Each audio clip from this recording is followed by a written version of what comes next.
From the Depths, Noob Playthrough, Episode 14. Big day today. Onyx Watch is counterattacking like crazy and we're doing our best to hold them off.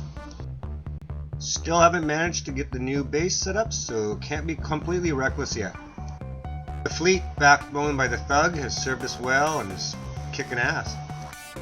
So let's get right into our first one. I believe the number they gave to the enemy's strength was in the mid-40s.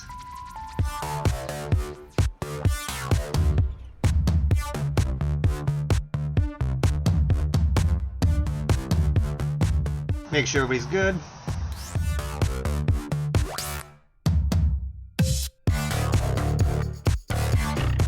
All present and accounted for.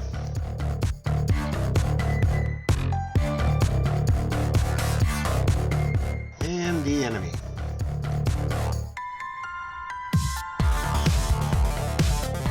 Okay, I know this ship. I'm surprised it's only mid-40s, but yeah, this thing's no pushover. Last time we saw this one, we were able to shut it down fast with a really well-placed EMP salvo. I'd be surprised if we get that lucky this time, but we can try. Engaging. Formidable as this ship looks, especially if it's chasing, it very rarely is going to have two of its big guns, more than two of its big guns that can really affect you. In a broadside situation, of course, this ship is much more formidable.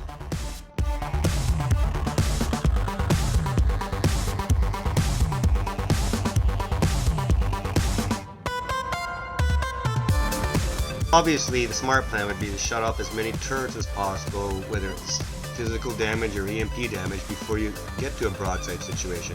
And by then, hopefully, it's already set. Sounds so simple. At least this thing shoots back, unlike that Capital. I still don't understand the Capital and why they would make it such a dud. Very strange. As you can tell by the horizon, we're still a long way away here.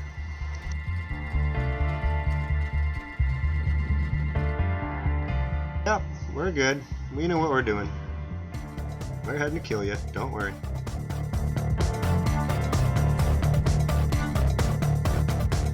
Think of it, 4 double 1400 mil crams coming towards you. That's a lot of power and punishment. Color of the year this year in Neter is orange. If you don't know yet, you soon will.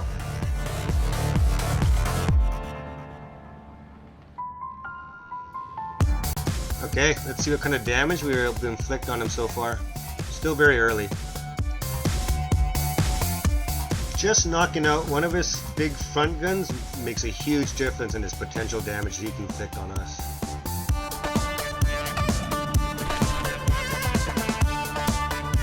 Yeah, that front end is already very damaged.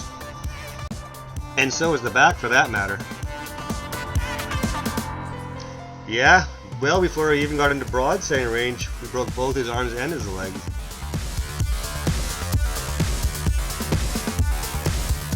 It's now all on you, T-Mac.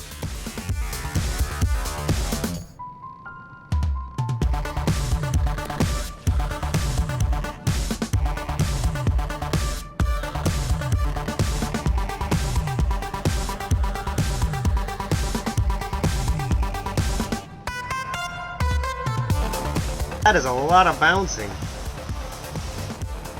Maybe it is time for the inertial fuse.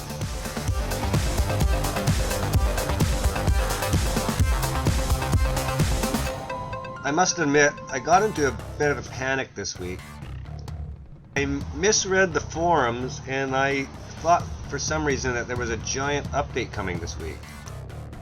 Detection systems update where the ships would no longer automatically see each other, but we would need radar, range finding, blah blah blah, and on and on. And I was like, sounds like a great idea, but then my ships will be obsolete overnight. What it turned out was I was confusing dev test version going stable to actually the update being introduced. Not the same thing, I found out. The proposed changes are pretty significant and will really add to the game, I think. Also, what's being tested, appears, is going to a single resource, which would simplify things, I guess. Now, does that include oil, or I'm not sure.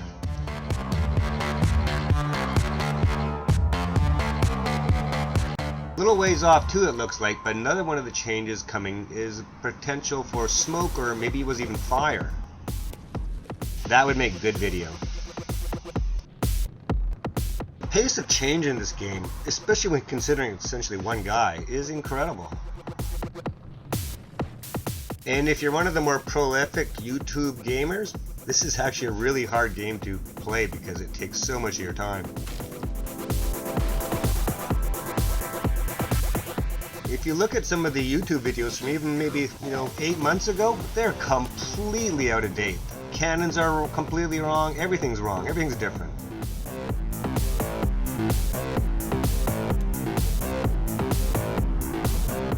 Where are those missiles going?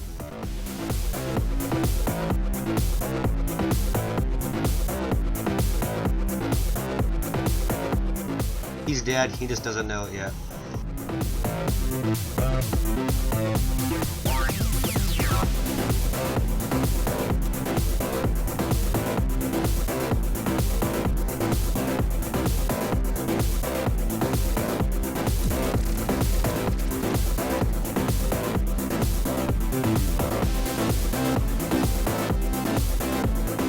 Okay, yes, and just for fun, it wasn't very efficient, but we did it because we can. We're going to take out this little base here with our torpedo boats rather than the thugs. The torpedo boats were close, the thugs were far. Why not?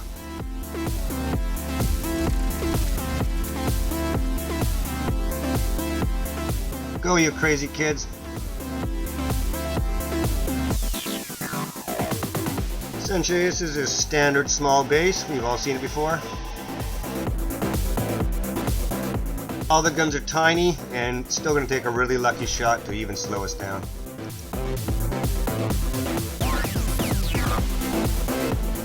I don't know why, but more than any other thing, for some reason I love watching the torpedoes hit.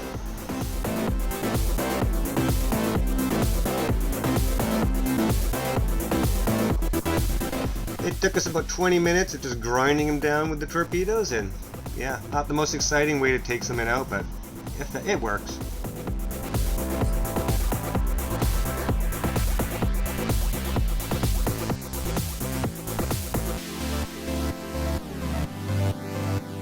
Pretty sure this is a permanent resource zone as well, so we'll be setting up a base here, and then of course when the home base to the west gets taken out, which of course we're assuming it will, there'll be another base going there as well.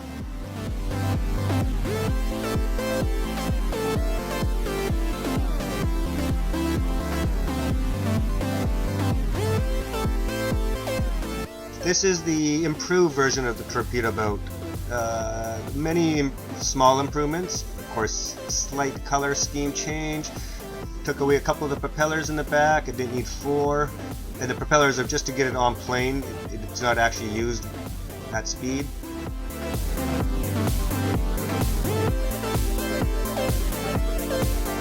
And the new ones are a little less crazy in the water. They seem to still jump around a lot, but not quite as frantic as the other guys.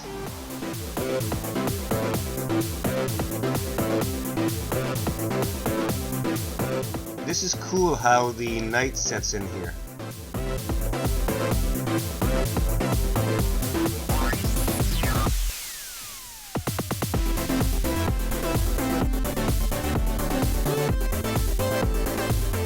Night sets in so fast, and I love the look of the torpedo boat sort of flaming jets in the horizon there.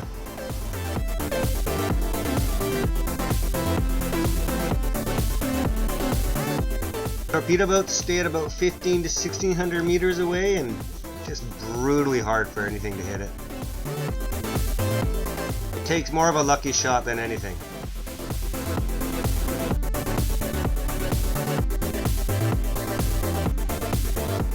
At this point though, it's about 15 minutes in and I'm thinking, oh man, I wish I brought the thugs.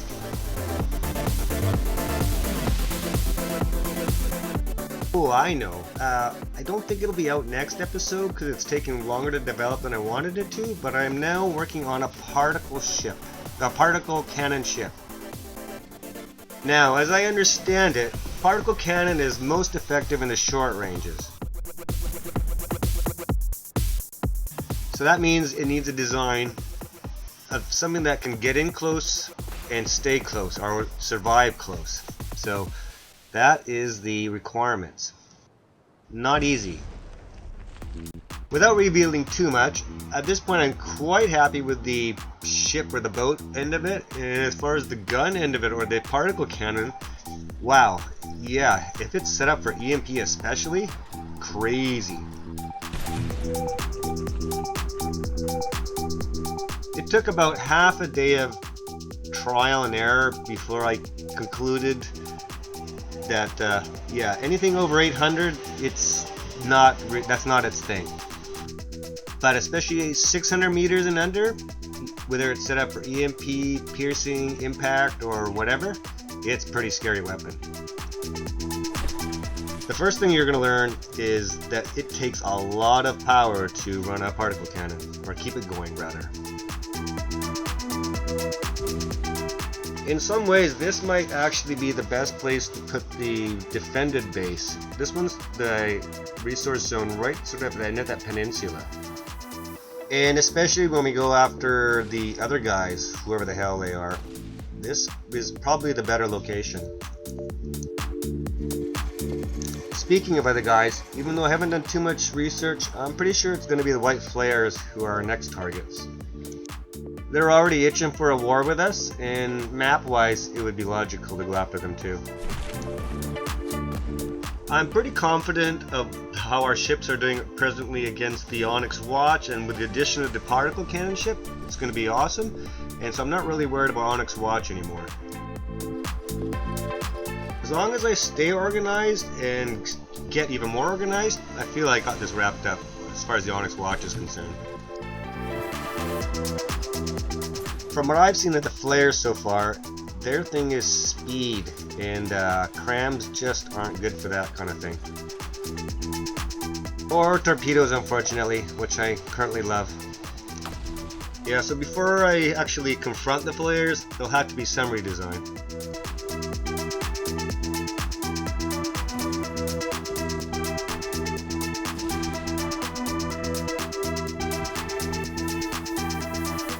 This is a good example of how much destruction torpedoes do under the water. Is at the top here, it doesn't look too bad, it looks fairly functional still. But watch, there we go. It's done. It wasn't an instant process, but the job got done.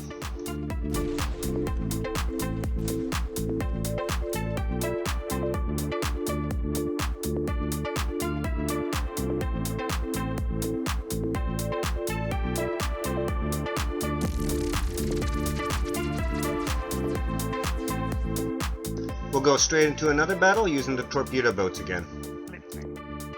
Still carrying some damage that we haven't repaired, but I'm not worried, it's a pretty weak fleet. To check, I might have forgot to put repair bots in the older version of the torpedo boat, but I haven't switched over yet. Yeah, even though we're only 350, actually not even 350,000 RP in carrying damage, we're going to clean up here, I think.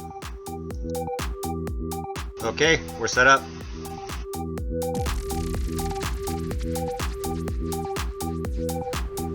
Wakey wakey.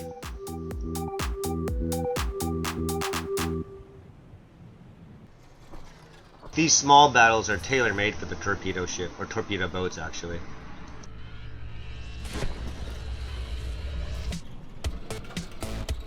A thug or two could obviously demolish him, but they'd also waste a lot of time just missing as well. I need to change the name of the torpedo boat to something, actually a real name, and then I also want to give the name to the new particle cannon boat as well. I'm not sure what, but something along Thug, Negotiator, maybe even Ruffian as was been suggested.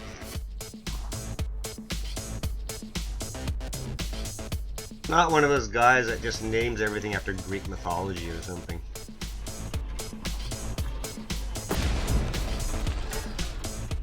Actually, I just decided I might name the torpedo boat the Lineker, after John Lineker. If you know who he is, you'll know why I named the small boat after him. He fights in the UFC in the 135-pound class, and he just bangs. He's easily the biggest, hardest puncher in that weight class. Yeah, this poor Bastion, you can tell, he's just, please release me from my misery.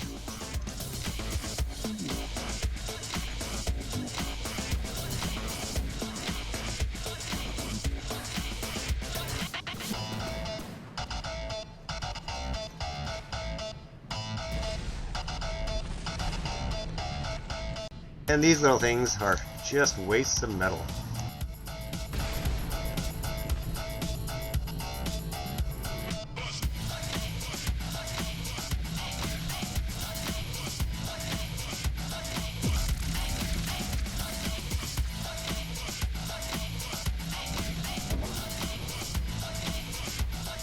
Okay, straight into the last one. I believe this one might have a capital in it.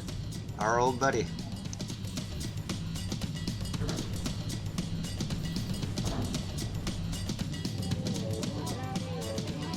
I'm wrong.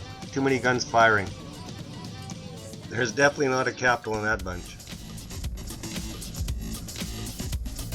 Okay, it looks like we have a bit of a fight on our hands.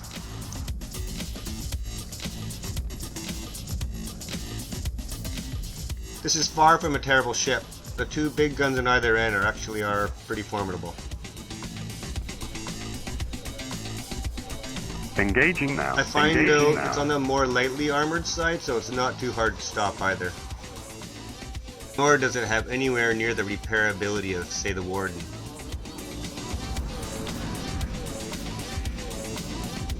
As you can see, I'm still a ways away yet, and I'm hoping to, by the time I get into broadside range, already have the main guy crippled.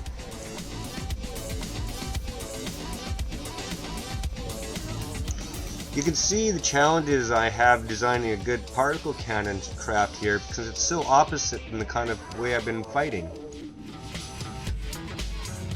Been trying to keep everything at range, and by the time we get close it's already sorted out, and the particle cannon ship is going to be very opposite. But it'll make some very exciting episodes.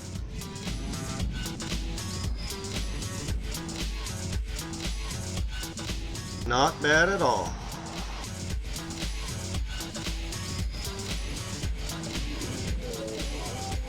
Yes, now we're basically in our broadside range mostly, and he's going to really start feeling the effect of our guns now.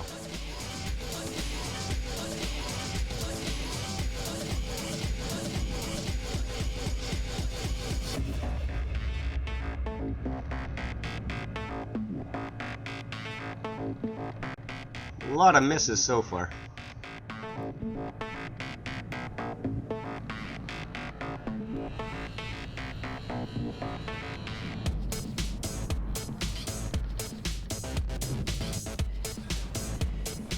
Looks like the big gun in the front's all it has left. Actually, it might be dead as well.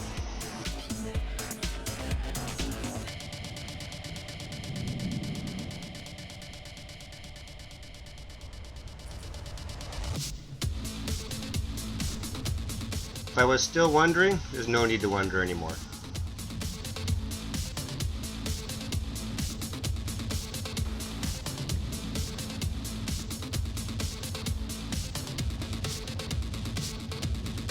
Let's go for the dramatic angle.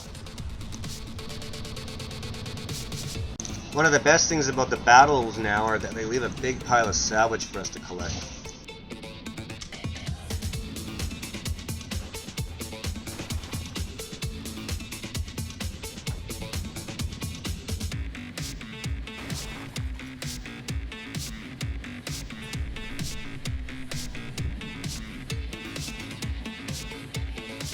Considering the abuse he's taken, he's actually pretty functional. The back gun, which I thought was gone, and it's still there. Not doing much, mind you, but it's still attached.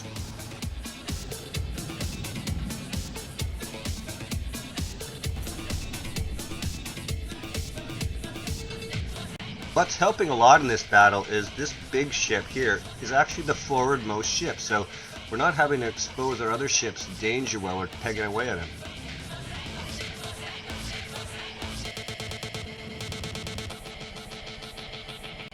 This guy's got to be going down for the count soon. Can you imagine in this scene, for instance, how much better it will look when there's flames and smoke coming off this wreck? Gonna make great video.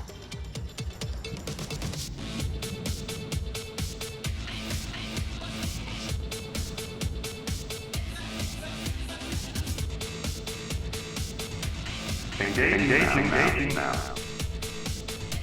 It's now your turn, buddy.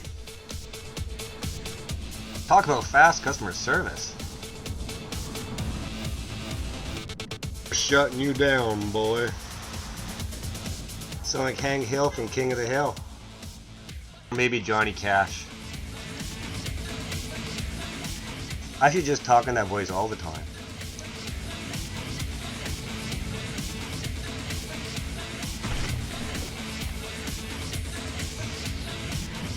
Okay, now officially mop up.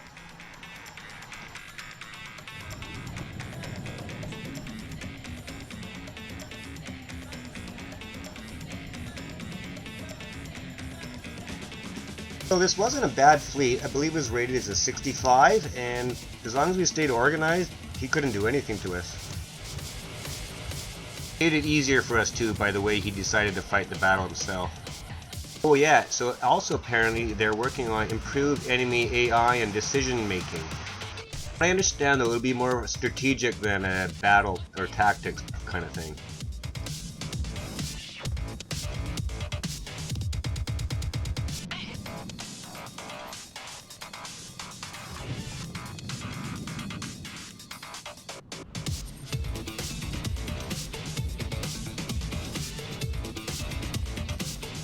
To say the Thug is the backbone of our fleet is not an exaggeration. But I think for the white flares we're going to need to make a AC version.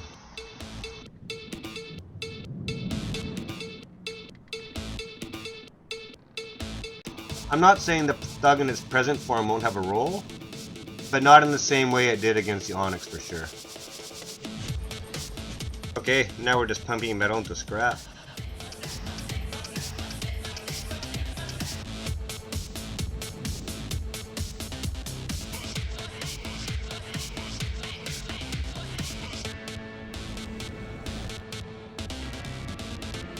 Feel free to give the abandoned ship order, buddy.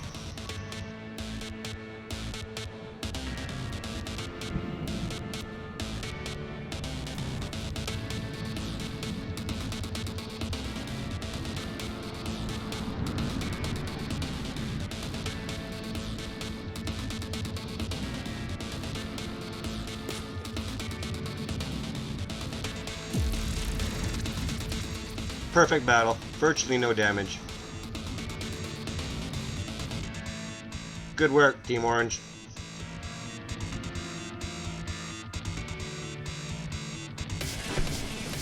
Thank you for watching. Feel free to comment, like, and subscribe. We should have the new base set up by then, and then we can really start taking the fight to him. And I'll bring out the new particle cannon boat or ship as soon as I can. Till then, have fun, enjoy summer.